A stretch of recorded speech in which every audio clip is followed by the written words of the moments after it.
Hey, how are you? Today I'm going to do a weekly review, like I promised that I'm going to do every week that I trade, to share my experiences, my perspective, and this is mainly like for me to review my trades, and I'm going to use the community, the trades I posted in the community to see the trades that I posted, and for you to get some inspiration, some lessons, because I'm not doing anything different than you. Like I'm sharing everything in the community. You just need to follow it so you gain some profits, hopefully.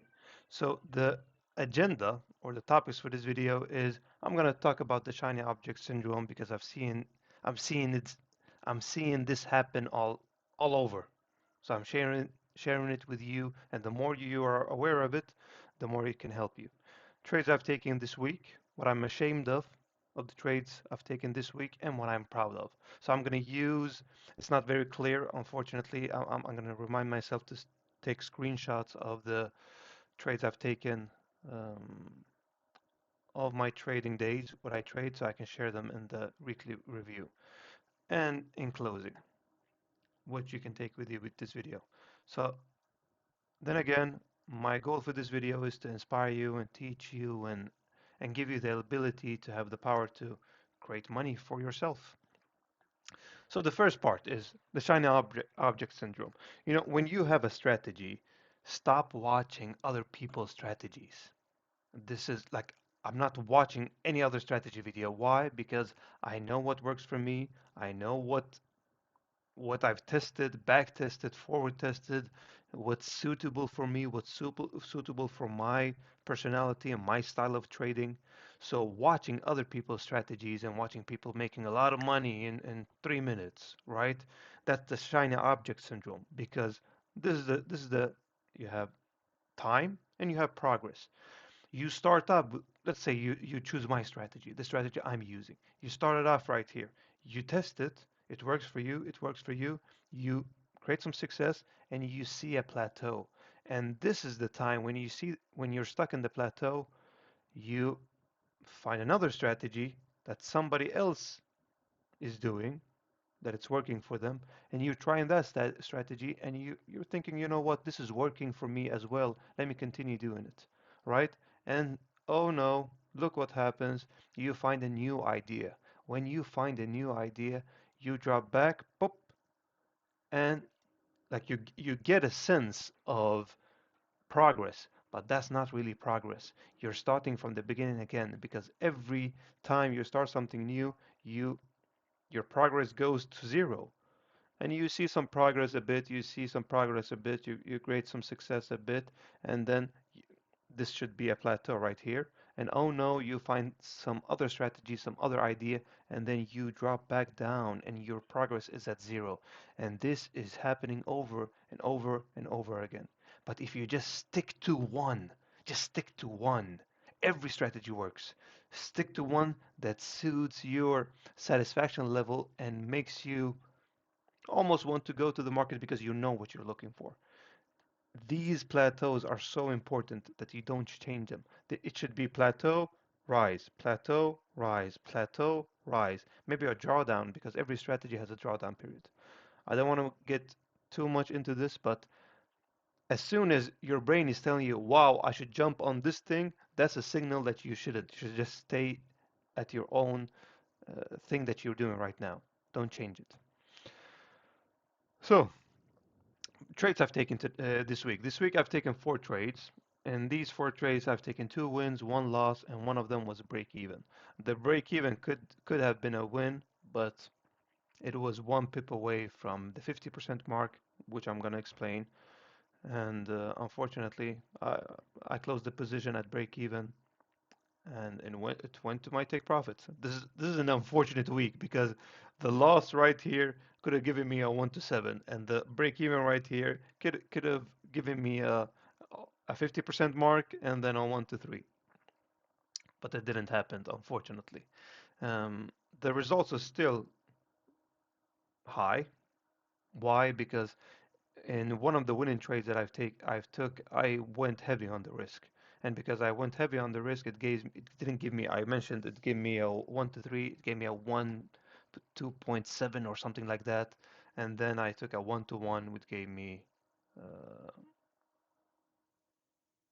5.28 because of the losses in the break even. I did a minor loss on this break even because it, it, it wasn't set directly on the break even part.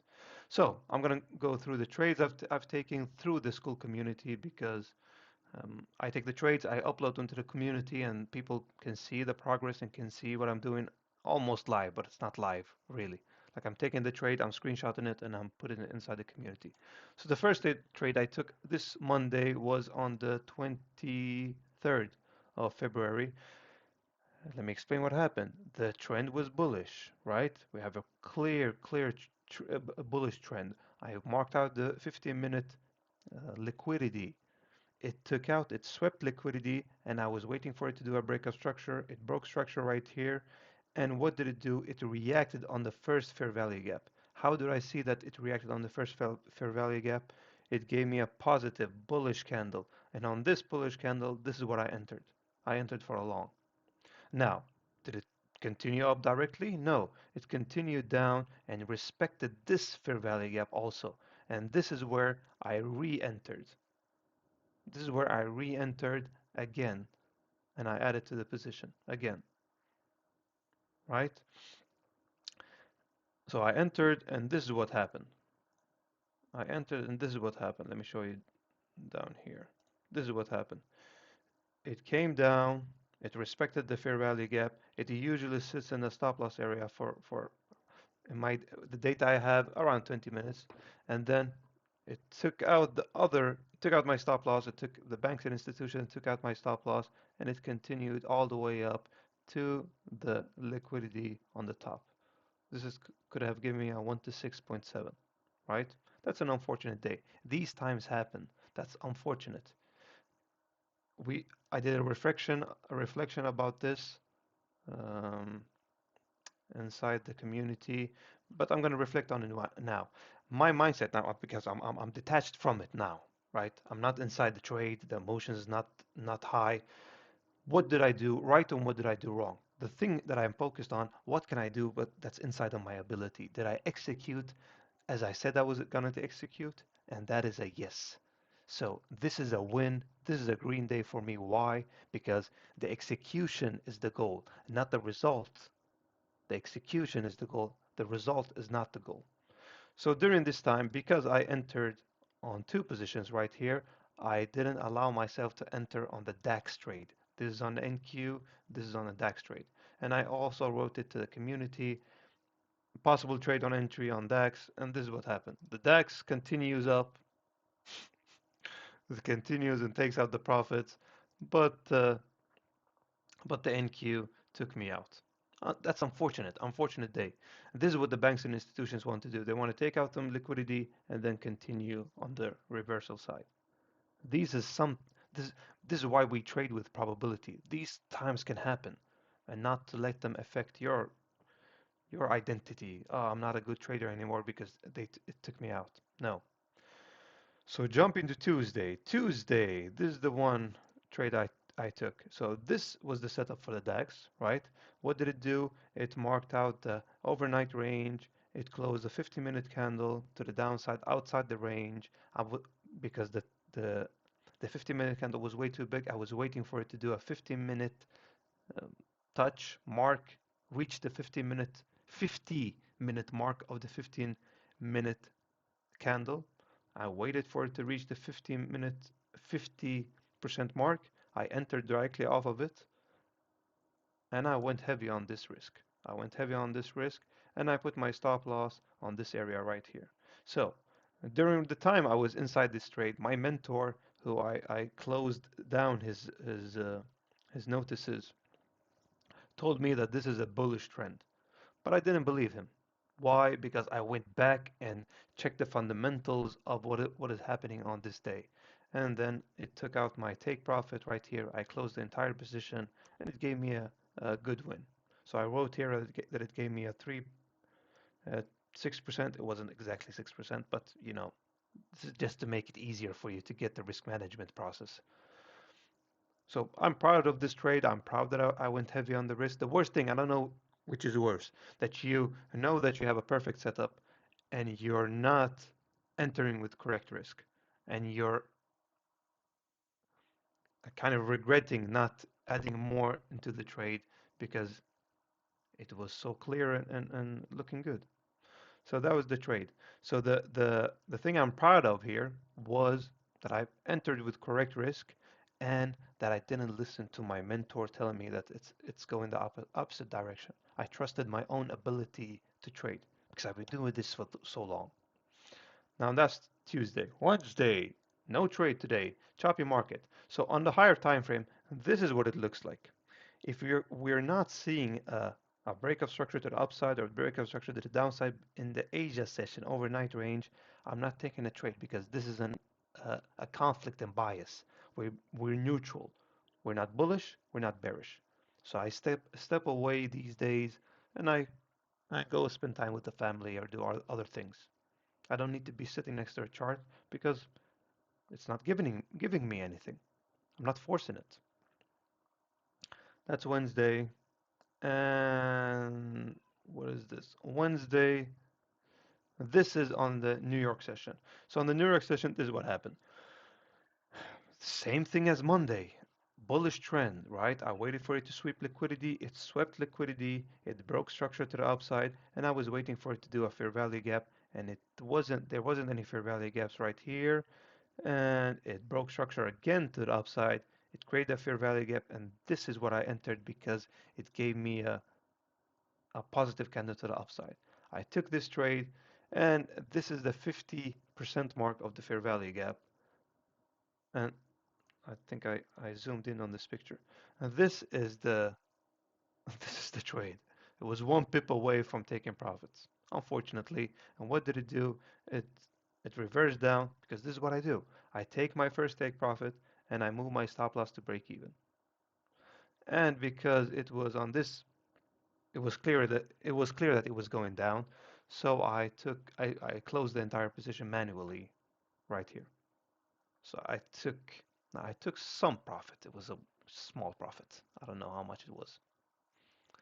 Um, there you go. That was the DAX trade. And the last trade I took yesterday was a 1-to-1. So this is a highly disappointing trade. Why? Because we were clearly bullish. I'm not showing the entire picture, unfortunately. We were clearly bullish on the DAX, and the DAX and the Nasdaq in this day yesterday they followed each other. The DAX were following the Nasdaq, and the Nasdaq was following the DAX, so they were looking like each other. And we were looking bullish. And what did I do? I just took a one-to-one. It was like I was preparing myself to take a one-to-one before entering the trade, and that is a big no-no in my book. I can't use my own judgment entering into the market, and this is what I did. I entered with my own needs of what I wanted. I wanted a one-to-one, so I entered the market just looking for a one-to-one, and I didn't let the trade play out. This trade went to the moon. This trade went all the way up here, right? It took out all the liquidities right here. So what I should have done, this is what I'm ashamed of. What I should have done is to just take my first take profit, move my stop loss to break even, and because I always trade with two positions. The first position I take 50% off.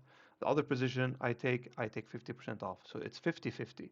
So first position, I take 50% off, and the second position, right, should be where the liquidity is or the fair value gap, 50% mark is. So this is what I should have done, and this have could given me a huge win. But I went with my own bias, not bias. Maybe it's not the correct word, but with my own judgment that I wanted to have a one-to-one and just exit the market. And my mind goes right now because it's Ramadan. I'm fasting. Like I'm tired in my mind during the New York session. So if this had been a London session, I would have more patience with it. But because it's New York session, I didn't have patience with it. And in my defense, if you're feeling that way, like I'm talking to myself, don't trade. Don't sit next to the market. That's a dangerous place to be. And just let me show you. If you're feeling this way, this is a free software you can download, Cold Turkey Blocker. It blocks you. It blocks you from the system. So it's not possible for you to over leverage, over trade, do stupid mistakes that we usually do in the market when we are tired. So blocking yourself out from the system, there's a software you can buy for $30 or so. Mm, I'm not affiliated with them, but you can just try the free version and see if it helps you.